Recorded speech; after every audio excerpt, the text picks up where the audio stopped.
Wait, is this guy seriously saying that I can't get laid? Incredible. I will give you 5,000 if you can find some poontang before January 1st. Do you have any idea who the fuck you're talking to?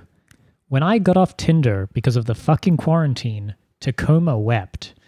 Even ignoring the fact that I have a girlfriend, even if we're just talking randos.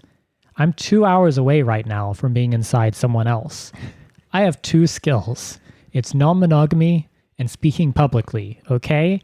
Do some fucking research. I love that. What's up, you guys? Welcome back to Twink Revolution. I'm Sam. And I'm Vaush. And Tacoma wept when I got off Tinder. Holy shit. Oh my God. That was breadtuber Vaush quote. Yeah, that was a verbatim quote in response to, I think, True Anon, Brace from True Anon, maybe suggesting he did not, in fact, fuck.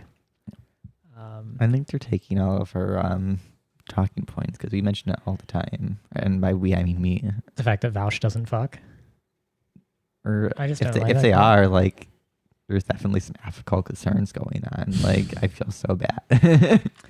Yeah. Also, if you ever want, I think anyone who identifies as non-monogamous or as polyamorous now after Vaush should just like be like, oh. Well, he doesn't say poly. He's just, and it's kind of weird because he's just talking about being good at non-monogamy to him means being able to fuck, which is a pretty strange, like, I don't know, thing to excel at in that regard. Yeah. He's gross in so many ways. Anyway, that was a little dramatic reading of a Vaush quote. Oh, I have a great thing that kind of ties into that. So earlier today, someone tweeted, let me just find it really quick. RedTube has done more for the left than Theory ever has. And in their bio, it's like the typical bio of like just like weird anime like person online. And they have in their descriptions one of like neurodivergent and like LARPer and Zoomer Nation simp, they have Vaushite.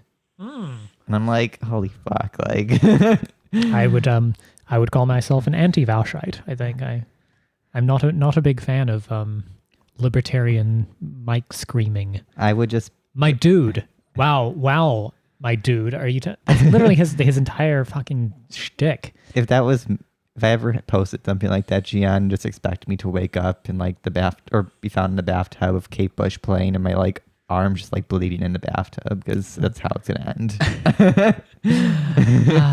I'm kind of mean, of course. Yeah, go sweetly into the night. Love it. So we did a big Twitch stream. Just speaking of being insufferable on streaming platforms. Yeah. We were joined by Esperanza Fonseca and Mila from the Unacceptable podcast, and Fox and Eric from the Red Lettuce, and River Page, our dear sweet Twink Rev boy, and us from the Twink Rev. And then yes, we were also there, and so it was a lot of people on one stream, and it was a lot of fun. Yeah, it was called More Marxist Than You Can Handle. Yeah, it'll be a regular thing now, like maybe once a month. Yeah, we're gonna try and rig it up. It's a good crew. And the video, I don't know if it's on Twitch anymore on the Twink Rev channel, but it is on the Red Lettuce YouTube channel. So if you want to watch it, go check it out. Yeah, it's pretty long. It's like 4 hours, and like people start peeling off. I think in future we might like set an actual end time, rather than just letting me to like keep drinking and keep talking. Yeah. But yeah, no, thank you to everyone who came and joined us for that. It was really a lot of fun, and I feel like there was some really like cool, substantial discussions, and yeah. Mm-hmm.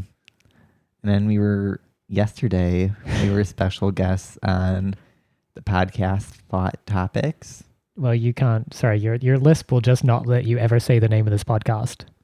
This is Thot Topics. Yeah. Well, if they're listening, your podcast name is Ableist. Yes. Because me and Grimes can't pronounce it. Yeah, so it's our friends over at Thot Topics. That's THOT. And they're great. And it was a lot of fun. We were we were sort of messy bitches trying to parse sort of pop culture. A lot of what they do is, not directly political. It's more things like culture. They do a lot of sort of fun cultural stuff, and they're very fun. Yeah, it was good. But yeah, we had to try and parse the VMAs, the COVID VMAs, and it was a lot of fun. Yeah, I laughed so much. It was good. Yeah, it was good for the soul. Also, the intro is just amazing. Yeah. No, I highly recommend go and check them out. They're a lot of fun. Yeah. What else is going on? What are you doing on November 3rd, Sam?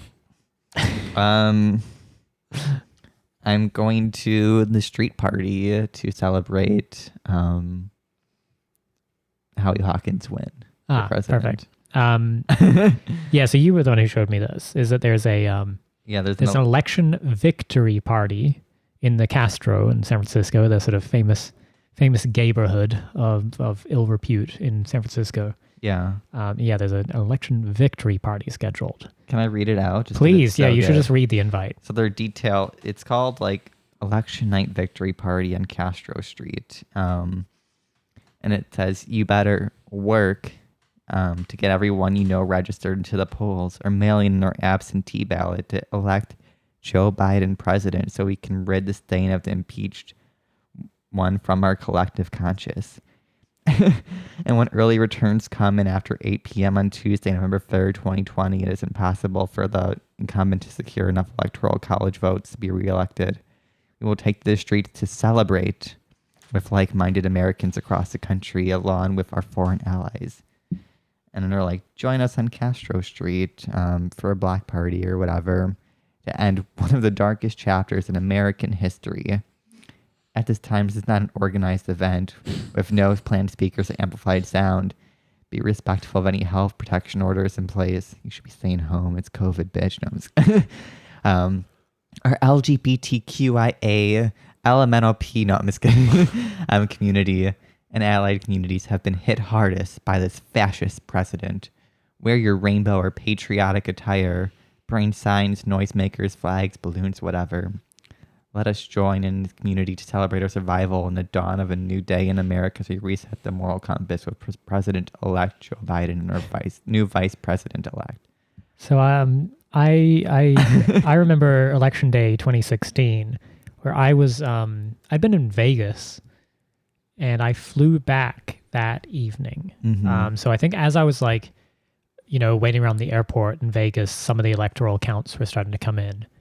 And it was becoming clear that things might not be so straightforward. And then I had, an hour in the air or whatever, landed in San Francisco, checked my phone, and basically saw where the Trump was pretty much going to win. It looked like they were starting to call it. And the thing is, I was scheduled to go to an election day party, like a watch party, with a bunch of just San Francisco Hillary supporters.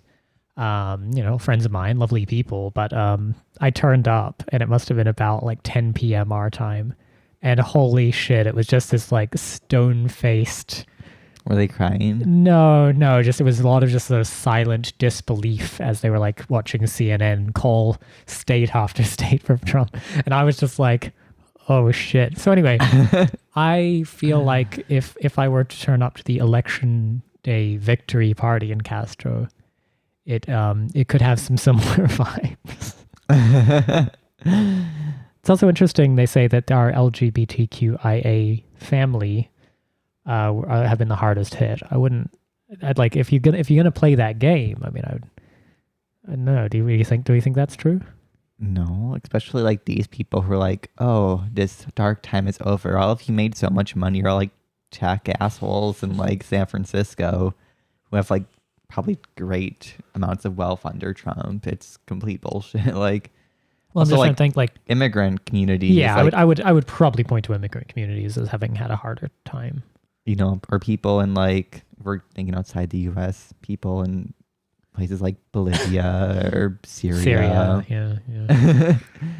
Yeah. So, I love that for us. No, I'm just kidding.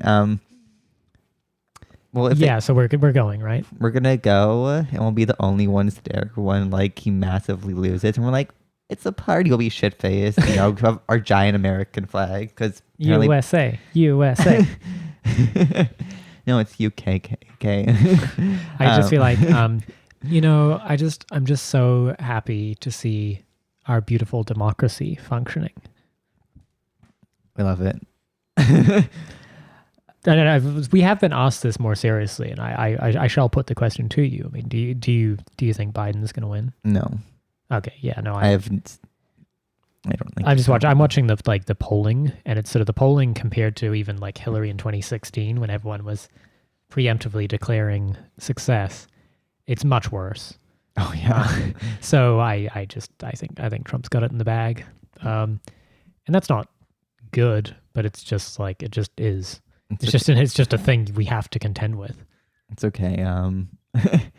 If Biden does win, and it seems like it, maybe I'll get a t-shirt that says like Joe Biden kills gay Iraqis or something like that and just wear it to like the street festival. Perfect. I think it'll be great. Well, yeah. No, I mean it's like, you know, that's the thing. They mentioned like LGBTQIA people, but they only mean like the ones in like their bougie city. They don't mean like anyone else in the world. They don't like. No, they sort of mean an abstraction of a kind of gay person who votes for Joe Biden. Like if you're not on board with that program, then you're just shit out of luck. Their lives are so hard. Like, well, I also think, I mean, the thing that'll be a little fucked up is that a Trump victory will continue to enrich exactly the same shitheads who have built careers in a sort of like left liberal apparatus of non-profits and NGOs and whatever the fuck that are just these like, moveon.org style. Yeah. Or HRC or like all these just shitty, gay Inc. craptacular fucking things, and they will continue to rake in money and build their shitty nonprofits, and it'll be great for them. Maybe. Honestly, a Biden victory would be the worst thing that could happen to these people. Yeah, I mean, maybe we'll be lucky. Maybe we'll have like an even more surprise election in 2016. It's like Vermin Supreme or something like that. Just everyone dies in like a crazy accident of like Corona or something, and it's like all we have left is like Vermin Supreme and like Gloria La Riva and like Howie Hawkins. Howie, I would take Howie. I think he seems cool. Yeah. Put it this way, like he's worlds better than Biden or Trump. So, speaking of. There's been some giant pink rainbow banners out for the election this time. Not just Animal Crossing lawn signs, which you can get for Joe and Kamala now. Kamala. But you can so there's been some ads and shit, right? They've been wheeling out the gays. Yeah, speaking of horrible grifters who only boosted their careers under a Trump presidency, the Queer Eye shitheads. And Joe Biden, who like, I feel so bad. I think she's having like very unconsensual sex at this point with Joe Biden. She seems quite coherent, and she's like married to a man who seems like a vegetable. Like it's a completely sundowned. Yeah. Yeah. Where's the age discourse in that stuff? Like, yeah. No, this is elder abuse. So what it was? So I gotta admit, I turned the sound off on the Queer Eye Joe Biden video very quickly. I couldn't stand it. Yeah. They had like the one of them just like shaved head, and it's like, honey, you didn't shave it because you wanted your hair shaved. You had a nervous breakdown. Like these people are like mentally Britney style limousine umbrella smashing or whatever. I won't even say Britney because that's too mean to Britney to compare them to this trash. But yeah, so it was, I don't know, Tan France or whatever is in there being all like, he's fucking Joe British. Biden's actually fucking amazing. He's British, and like what's his name, Anthony Porowski. He's Canadian. Like why? Ew. Yeah. No, I don't know. So anyway, the funny thing is they were not really making any argument. It was just, and sorry, I'm not trying to say everything has to be an argument. I mean, as a political ad, it just fell flat. It was just this sort of dippy shit about like, it's been a dark time. See, I was considering voting for Joe Biden, and I saw this endorsement. I was like, well, I can't do that now. Sorry, not in good conscience. Yeah. No, I have standards. I have an ethical concern for boosting the careers of these people. Well, and you know, we've you covered them pretty well. I feel like the Queer Eye fagots in the your article about Queer Eye. Love it. Yeah, I mean, well, so anyway, I can't imagine who they're trying to reach with this shit. Everyone is already voting for Joe Biden. Yeah, well, that's certainly the target audience for it. But beyond that, I mean, I feel like it certainly would drive away some people who might not be sure. Yeah, all the like minors in like Appalachia, or like, you know, the children in like the immigrant camps. I'm pretty sure they're all excited about like a Joe Biden thing when like the camps all were around when he was VP as well. It's like, no, everyone who's like would be into this doesn't care because they're never impacted. But the people who have the greatest concern about like all of this also aren't going to really feel any difference as much because they're fucked by both parties just in slightly different ways. Like, oh, congratulations. We're going to have some mild reforms that are going to still be shitty. And then we're going to pass. Reforms. They promised no reforms. I didn't say they were good reforms. No, I'm saying there are none. Like, we're going to do some austerity. Yeah, that might be what you get. But I mean, given that they sort of just out of hand rejected any policy program whatsoever, it's not even like there's like a, you know, fucking do a new crime bill and I don't know, roll back welfare even further or something, because that would be a sort of very Joe Biden thing to do. But it's just like, we're not doing anything. Yeah. I don't know. It's Hillary's 2016 campaign, but even more sort of nihilistic. Yeah. There's just nothing. There's nothing there. It's an empty suit at this point, and like, I mean that in both the sense of sort of the metaphorical empty suit, and I mean like his head is empty. There's nothing. Yeah. There's nothing going on. Well, I feel like the Biden campaign is just sad because like he's a depressing old man and like a like vice president who's like literally get like disavowed by your own family for being like a shitty like corporate neo-lib. And then Donald Harris, we salute you. At least Hillary Clinton, like, you feel like if she won, you just have like the purge enacted like within a year to like massacre like all the working people because it's cheaper than like having to go through Congress. And she has like the face for it, like yeah. So, yeah, Biden's sort of squinting, blinking constantly, like he's looking into bright lights and a little dazed. It's tragic, and yet there's so much kind of malice. That's all he has. All he has in that sort of weird senile skull of his is a kind of just malicious malevolence. You see it every time it spills out. Mm-hmm. Every time let him off the leash and he talks to a member of the public. And it just comes tumbling out of him, just his utter contempt for people. Yeah. So, looking forward to that. And we got their lawn signs in Animal Crossing. I'm surprised no one's called a social worker on them yet. Like, hi, I'm calling for a social worker. There's this old man and he's being abused by a bunch of people. His name is Joe Biden. He appears to be being abused by an entire political party. Well, it's okay. We don't just have the Democrats anymore doing this like pinkwashing rainbow drone like campaigns. We also have the Republicans doing it now. We have the log cabin Republicans. So actually, I think we're kind of dying for a bit. Like they had a major revamp with their, what is it called? Get outspoken. Hashtag. Yeah. So the log cabin Republicans, if you recall, under George W. Bush, had a real bad time. Yeah, because the entire crux of the 2004 campaign was a sort of anti-gay marriage thing. Mm-hmm. And honestly, the few kind of visible log cabin Republicans during that time just sounded exactly like the sort of weak, insipid fools who were all like, in the same way that the people are like, I can pull Joe Biden left. Like, that's right. We're going to push Joe Biden left.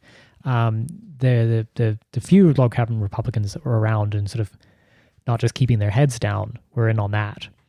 But I guess in the Trump era, you can get away with being a log cabin Republican now. A lot of Republicans support gay marriage, and Well, I think this is the thing of the new Republican Party is because they're not tied to like a weird religious fanaticism in the same way the Bush era was. Like there still is some of that element, but it's like less so. sure, but it's kind of it's kind of unconditional support these days. But now you see like these massive like right wing caucuses and like groups emerging for like Trump, like Blexit by like Candace Owen, all like the black people who are getting under Trump. There's like a massive like Cuban and Venezuelan communities. Now you have like the gays. So like compared to like Bush and stuff, like I'm not surprised there's like a lot of LGBT like right wingers like supporting Trump. Yeah, And like they I think with Biden, like because he's had a long political career, like there's a lot of policies that he did that were poor. So it's like, why wouldn't you like do that as like a campaign, like to like attack them with identity politics from the right and then call out all the like anti like gay policies in our history.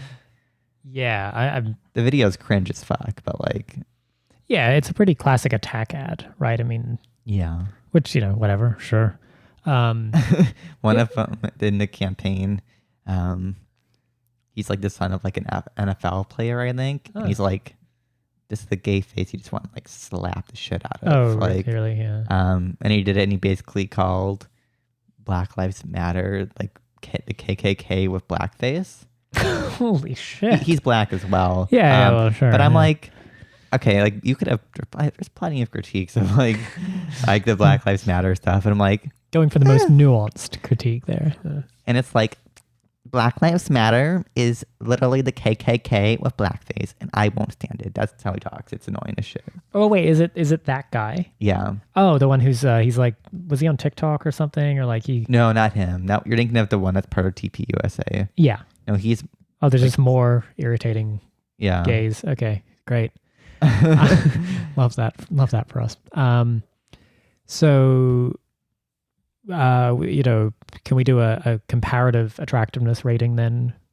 The Jill Biden / Queer Eye Not really attracted endorsement to of Biden. women. Oh, you meant the guys, the queer. I'm just saying, just give me an overall rating, an average for the Biden gay pinkwashing ad yeah. versus the Trump pinkwashing ad. What do we got here? Who had the more average attractiveness? But I think it's pretty equal. Like, They're kind of all unfuckable. yeah. Yeah. Okay. Like even the ones who like maybe like if they were just a normal person, like for me, having a horrible personality or being like just awful, even if you're like conventionally hot, I don't view you as hot anymore. Like mentally, like I just don't view it. Can't get it done. Yeah. So like there's people I think who are probably on both sides that are like, oh, you could be attractive, but your horrible personality and the fact you're like a weird narcissist and also like dumb as shit. Like, as in like, this isn't, none of you work for me. Speaking of dumb as shit, Ariel Scarcella. Yeah, she Our was in the favorite- video. Apparently, Favorite lesbian. Yeah. she's the lesbian Dave Rubin. Like, Right. She's a Republican now, right? which is kind of sad because,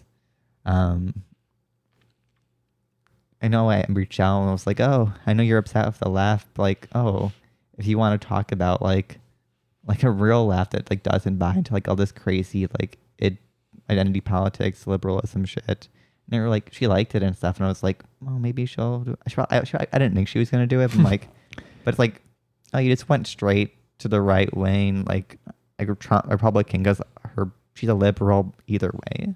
Like, Right. she It's didn't change. compatible with liberalism. It's just liberalism with a different type of identity fixation. I mean, it's a set of different identity signifiers. Yeah.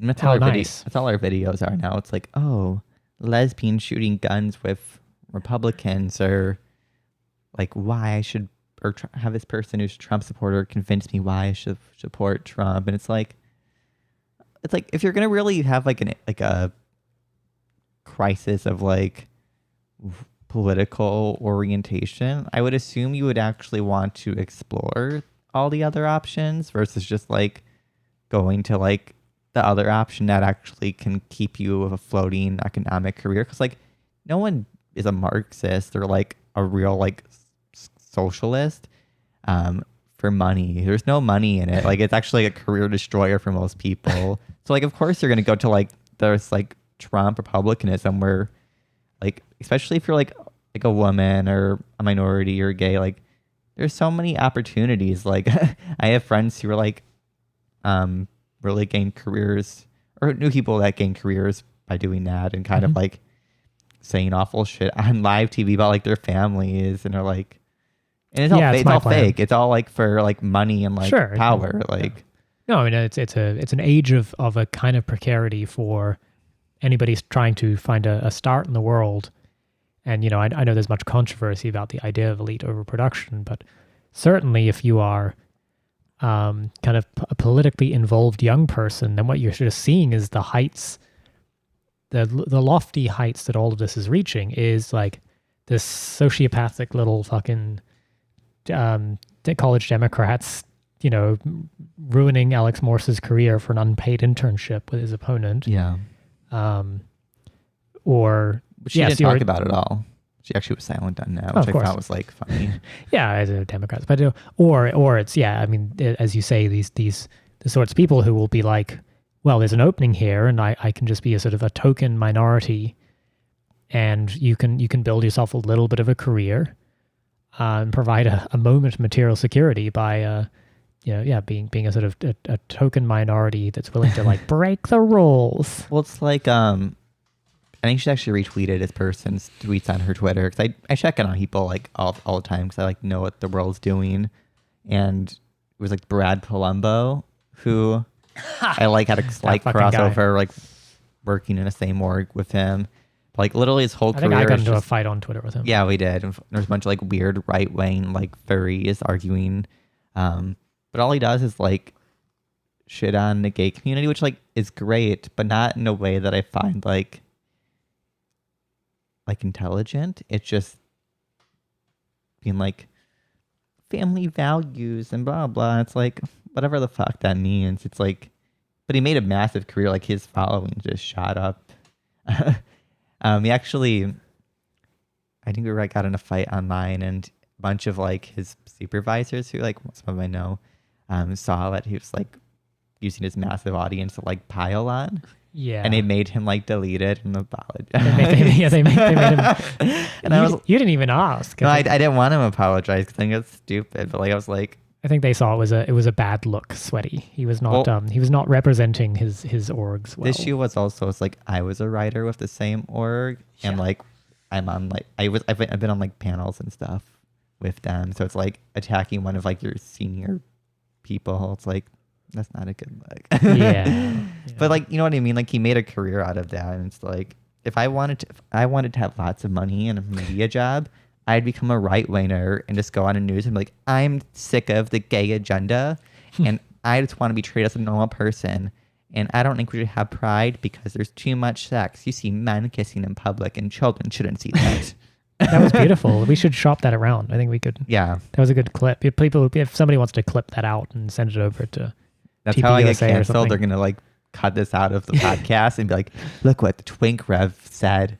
And I was like, yeah, perfect. Yeah, to be fair, I don't want to see anyone kissing unless they're like, hi. No, I'm just kidding. I'm joking. I want everyone to be asexual people. I want us to become Japan where no one touches each other ever again. And instead of sex of robots. That's hot. Yeah. I want that too. That actually sounds pretty good. Yeah. So it's not all just the endless laugh fest of the election. There has been some rather serious and dark things going on in terms of like Vaush. Yeah, exactly. Of Tacoma Wept. Oh God. You meant Tacoma, Washington, right? Yeah, Tacoma. Yeah. Well, never go there, guys. Yeah. That sounds horrible. I think isn't Seattle Airport I think is technically in Tacoma, maybe. I don't know. But I'm not going to Seattle, I guess.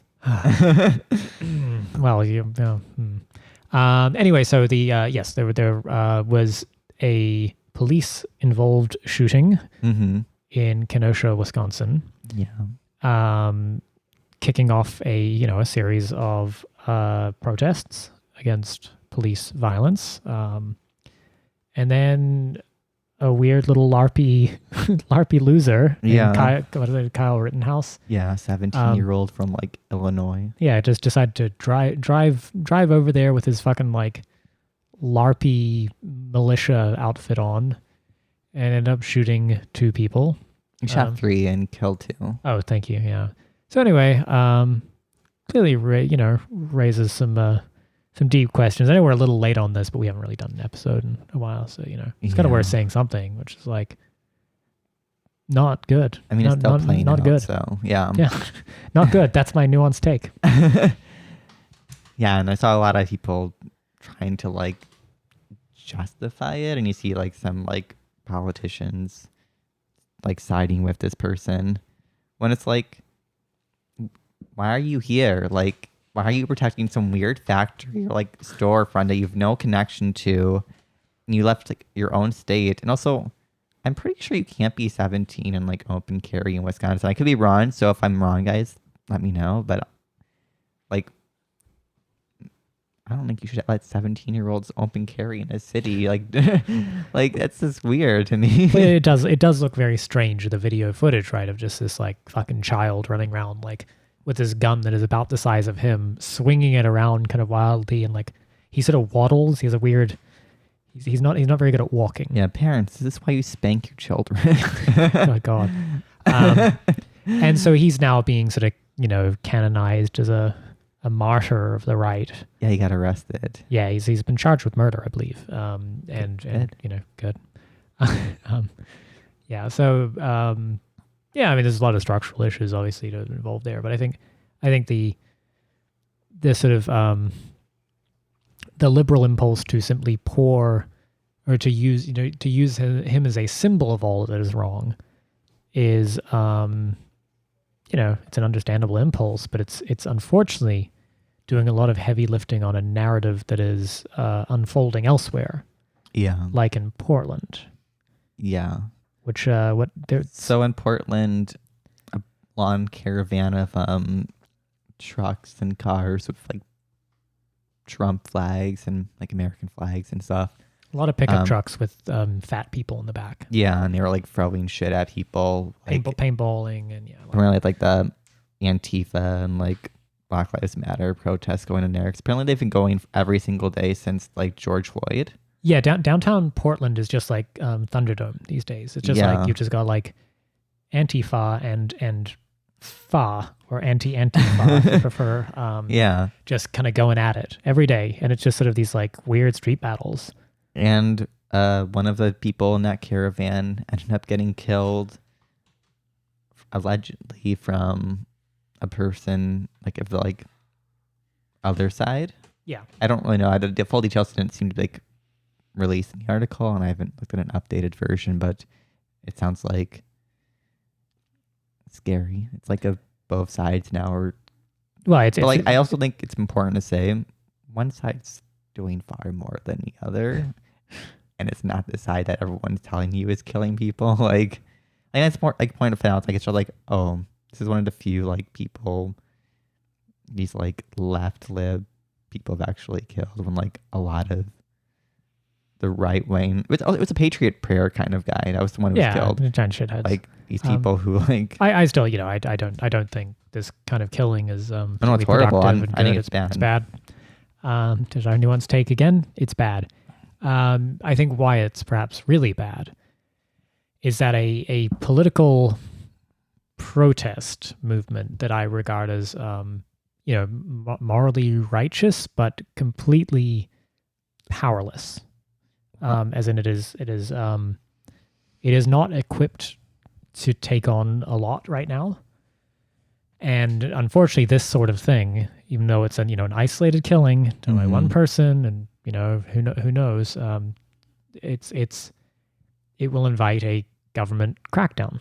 Well, and it has already. I believe the National Guard's being deployed into Portland now. Well, there's The also bisexual governor is, the first openly bisexual governor is inviting National Guard troops into downtown Portland now, I believe. Are they bisexual? I believe so, yeah. Okay. Yes, Yes. we stand a girl boss. Like, I know the police and shit suck, but also, like, why is there no one doing anything? Like, I think it's quite dangerous to let, like, vigilante, like, justice to be going on, like, of people, like, 17-year-olds with, like, military rifles and, like, all this crime. Like, this isn't good for anyone. Like, and, like you mentioned, like, there's the libs, and mostly, like, libs, or, like, very few actual leftists on that side, protesting and stuff. There's no organization. There's no actual, like, legitimate strategy, it seems like. Instead, it's just, like, all out, like, Thunderdome, like, anarchism. Because all these organizations utterly reject the conception of a hierarchy and an idea of centralization and tactics, and, like, they won't denounce tactics even. It's like it's very, like, ineffective. And I think if you want a movement to be taken or to be effective in, like, fighting police brutality or whatever issue, like, there needs to be some major restructuring and maybe, like, some Marxism going. Like, Well, that'd be nice, but even actually, just I think to be able to speak with one voice is really important, because otherwise, it is the bad apples theory of public perception, whereby you have to think somebody like fucking Patriot Prayer. yeah. This is a horrible fucking group organized around this one wacky fucker. I don't remember his name. Joe. Gavin McKinnon. No, Or he's no. not. No, he's Proud Boys. Oh, Kevin sorry. McGinnis. But no. The guy, the Patriot Prayer guy is he's in, like, Vancouver, Washington, or something, and he's, Okay. I would say Joe's. Anyway, it doesn't matter. Yeah. This one dude, and therefore they can sort of put him in a suit and have him go on every fucking news show and cry crocodile tears, or when these other right wing groups perform violent acts, they can go and go, oh yeah, well, we condemn this violence, it's very bad. And this isn't just a matter of media bias, which certainly does exist. Yeah. But it's also that, when you have these sort of anarchist orgs, essentially, to call it an org is generous. I mean, just to say when you have your social forces are entirely anarchistic in character and horizontalist and leaderless, Mm-hmm. it is impossible to speak with any one voice, and therefore, what do you do? Right. So anyway, it just feels like a very volatile and dangerous situation, just because it's like shit's just gonna keep kicking off like this. Yeah. It doesn't. How does it end? I don't know how it ends. Yeah. I mean, people are like, oh, if Biden wins, this will stop. But, like, Black Lives Matter emerged under Obama. Like, why would this end? Like, there's so much, like, hatred between these groups that whenever one goes out, the other has to go out as well. And it's like, we've seen it in Berkeley, like Portland, all the time. These places, like, it just leads to, like, all out, like, violence and stuff. Both, like, very, like, I don't think there's very much to show for, like, it being effective in advancing a cause. Like, sadly, like I think if it actually was effective, my analysis might be a little different, because it could depend on the situation. Like, Yes, I'm not a priori against violence. yeah, no. But I don't see any positive outcome. I mean, if anything, it's, like, empowered the state to try and increase, like, the security state. It legitimizes more militarization. Trump's tried to make Antifa a terrorist group, even though they're not actually, like, a singular group. It's like, okay, well, what do you have to show for, like, that? Because, like, of course there's going to be, like, some clampdown, but, like there's nothing to really show, I think, for it, sadly. Right, and there is, not necessarily in this specific case, just to say that there is, on the broader left, there's always an element that sort of says, in response to anything bad that happens, kind of, something must be done. There is no time for conversation or consideration. Yeah. God forbid, theory, analysis, but ignoring those, even just, it's a kind of, there's something must be done. And it's used often to shut down conversation about what should be done. Yeah. And, to actually the opportunity to look for maximal leverage or whatever. And then there's even a kind of a second order effect, which is, the fucking, the Chaz thing, the Capitol Hill Autonomous Zone, you saw there was the first order response to that, which is kind of normies going, wow, this looks fucking weird, but maybe it's well-intentioned. I don't know. Yeah. And then there's going to be a sort of backlash, which is the like, these people are very, very weird and this all looks counterproductive to me. I think this is bad, whatever. And there's left and right-wing versions of that reaction. Mm-hmm. Then unfortunately, it takes one little flare-up and some innocent black teenagers to get murdered in the Chaz to suddenly just have this whole state security apparatus come crushing down. Yeah. Well, you saw like your block party is not political, is not praxis. Well, sorry, you're having a fucking party. Well, also like I think it was like a day or two once the Chaz was like created, there was literally just like vigilante people because there's no centralized sense of authority. Well, one will emerge. But it did, and they literally chokeholded a guy, which is like how a lot of these people, like how George Floyd died. It's like, aren't you supposed, if you're gonna do something, we should be better. Like you can't choke someone out on the street and pretend you're not the new police. Like, well, yeah, and so that's to say that like to simply give in to the forces that will always say something must be done, but will never answer the question, well, what and why and how, and the most important question ultimately is, and what outsized leverage do we have to play with? Yeah. I mean, this is like hypothetically in the game universe, shut down a hospital. Just throwing that out there. I mean, burning down police stations that are like barely staffed these days anyway. Mm-hmm. Cool, great. Yeah. if you want your fucking demands met, shut down a few hospitals that are already at capacity. I'm pretty sure the union would even side of a lot of this. Maybe, struggles. I don't know. Yeah, just throwing it out there and hypothetically, and you would have to be very clear about what the aims of doing something like that were in the game universe. Yeah. I know that is a situation where you would see that there is outsized leverage to it. Mm-hmm. As opposed to like general strike. Yeah. Cool, a general strike when 40 fucking million people are not working. Like, yeah. There's no labor scarcity. There's not enough work right now. Mm-hmm. No lack of fucking labor. So how is it you think you're gonna get one of those off the ground, and what concessions do you think you can extract? I think the only thing, the funny thing about that is the PPP loans, the small business loans that were given. Mm-hmm. One of the criteria for getting those loans forgiven was that you basically can't lay anybody off. Yeah. So actually a strike for many employers who would like to reduce their salary costs or their wage costs for labor right now, a fucking strike would just be a gift from God. I mean, they can still meet the terms of their PPP loans, and they can just not have people on the payroll for a while. It's wonderful. I mean, it's like there's so much going on in the country that like I think a lot of it is by the media trying to deflect from the massive like homelessness rise or unemployment. I mean, I just saw like mass evictions. Like today on Twitter, there was a video of like